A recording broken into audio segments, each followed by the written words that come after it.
नमो नमः।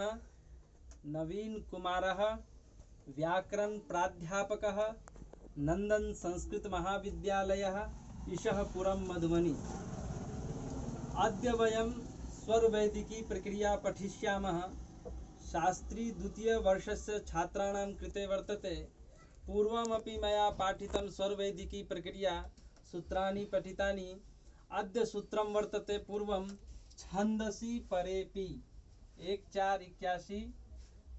तदनन्तरं सूत्रं वर्तते व्यवहिताश्च 1482। उदाहरणं वर्तते हरिभ्यां ह्यय्यलोक आ। ऋग्वेद 7वां मंडल 32वां अनुवाक 4था नंबर मंत्र है। पुनः मंत्रम वर्तते आमंद्रैरिंद्र हरिभिर्याहि। ऋग्वेद 3 मंडल 45वां अनुवाक और प्रथम मंत्र है। उसके बाद सूत्रम वर्तते इंधि भवतीभ्यां च आभ्यां परोपिल्लिट् कित् स्यात्। उदाहरणम अस्ति समिधे दस्युहन्तमम्। ऋग्वेद का ही मंत्र है ये भी। पुत्र इंधे अथर्वण, ये भी ऋग्वेद का ही मंत्र है। पुनः बभूव इदं प्रत्याख्यातम् इंधेश्छन्दो विषयत्वाद् भुवोभुक् नित्यत्वाभ्यां लिटः किद् वचनार्थक्यमिति। महाभाष्य 1-2-6। सूत्रस्य तात्पर्यं वर्तते संस्कृत भाषायां और वैदिकी लौकिक संस्कृते गति संज्ञा और उपसर्ग पूर्वं भवति, परं वैदिके एवं नास्ति। वैदिके किमस्ति, उपसर्ग पश्चादपि भवति, मध्ये अपि भवति। तो हिन्द्याम् अहं पश्यामि वेद विषय में गति संज्ञक तथा उपसर्ग संज्ञक शब्द धातु के बाद भी प्रयुक्त होते हैं। क्या है छंदसी, वेदों में छंदसी इत्यस्य तात्पर्यम वेदेषु, वेद में गति संज्ञक तथा उपसर्ग ये क्या है धातु के बाद भी प्रयुक्त होते हैं। फिर कह रहा और वेद विषय में तो गति संज्ञक तथा उपसर्ग संज्ञक शब्द व्यवधान में भी प्रयुक्त होते हैं। शब्द व्यवधान का मतलब अर्थात शब्दों और धातुओं के मध्य अन्य शब्दों का भी प्रयोग भी रह सकता है। इन दो सूत्रों का हम उदाहरण देखते हैं।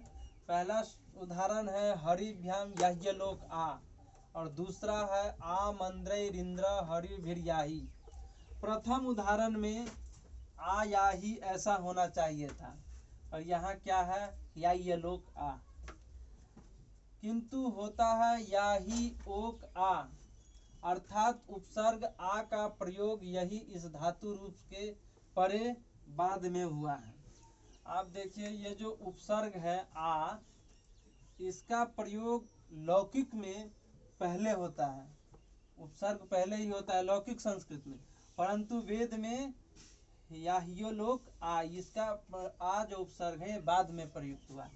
और याही होना चाहिए यहाँ पे आ याही, परंतु याही लोक इस तरह से प्रयुक्त किया है।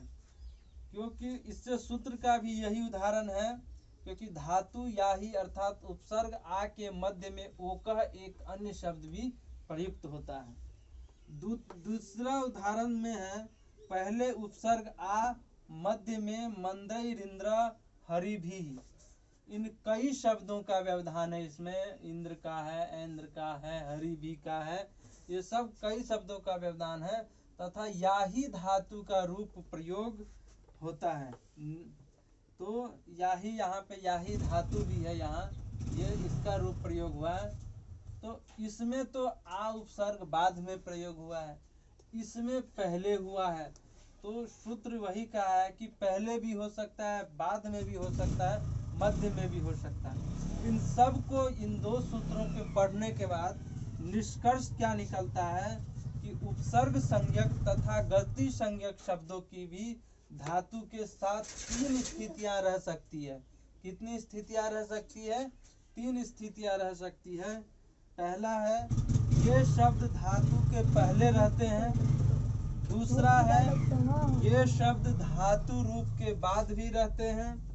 और इनके धातु के अथवा धातु के और इनके मध्य अंत शब्दों का व्यवधान भी रह सकता है, किंतु लौकिक संस्कृत में ऐसा नहीं है।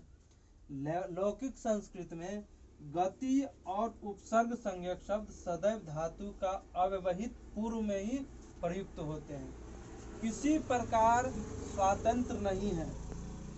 मतलब कि इस सूत्र का, इन दोनों सूत्र का निष्कर्ष क्या निकाल रहे हैं कि लौकिक संस्कृत में उपसर्ग पहले होता है, परंतु वेद में अथवा वैदिक में ऐसा नहीं है। वैदिक में बाद में भी हो सकता है उपसर्ग, मध्य में भी हो सकता है और पूर्व में भी है। उसके बाद सूत्र है इंधी भवतीभ्याम च आभ्याम परोपि लिट कित स्यात्। तो इसका उदाहरण समीधे दस्युहंतमम। इंधी तथा भवती भू इन दो धातुओं से परवर्ती अपित पिद भिन्न लिटकित होता है अथवा किद्वत प्रयुक्त होता है। तो समीधे दस्युहंतमम पूर्वमपि प्रयुक्तम मया। तो अद्य सूत्राणाम वयम अपठावः एतदर्थम अन्य शब्दानां प्रयोगम अपि कृतम इति ओम।